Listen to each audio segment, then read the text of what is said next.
Hello, કેમ છો મિત્રો? આપણે આવી ગયા છે નવું લોગ ને આપણે અત્યારે વાગ્યા છે સાડા ત્રણ વાગ્યા છે ને અટાણે આપણે છીએ ઘરે. તો આપણે પહેલાં નાહી ધોઈને ફ્રેશ થઈ જાય, પછી આપણે જવાનું છે દ્વારકાધીશ મંદિરે.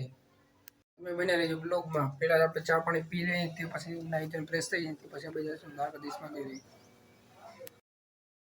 તો આપણે નદીના સામે કિનારે ઊભા છે અને સામેની તરફ છે જે દ્વારકાધીશનું મંદિર, ત્યાં આપણે દર્શન કરવા આવ્યા છે. જુઓ તમે શું લોકેશન છે, નદી કિનારે ભાઈ છે દ્વારકાધીશનું મંદિર. તો આપણે પહોંચી ગયા છે દ્વારકાધીશના મંદિરે અને કંઈક આ છે દ્વારકાધીશનું મંદિર.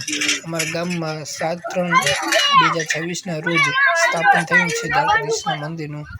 જુઓ તમે આપણે જઈએ છીએ દ્વારકાધીશ મંદિરની અંદર.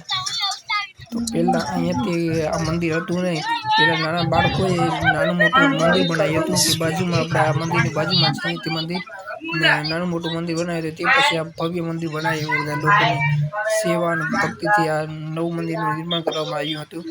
અને કંઈક આ આપણે નદી કિનારે કાંઠે છે દ્વારકાધીશનું મંદિર ને આપણે દ્વારકાનો નાથ કે આપણે દ્વારકાધીશ જે આવી ગયા છે આપણા ગામમાં.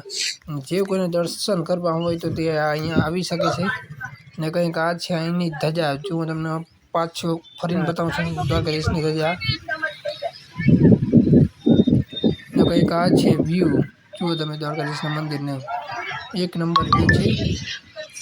ને કંઈક આ છે નદી કિનારો અમારા ને ત્યાં જ છે અમારા દ્વારકાધીશનું મંદિર.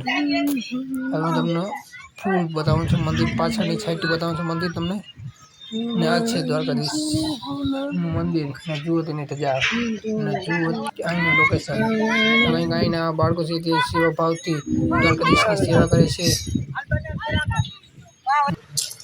દર્શન આપણે કરી લીધા છે દ્વારકાધીશના, પણ આપણે મંદિરના પણ દર્શન કરી લીધા.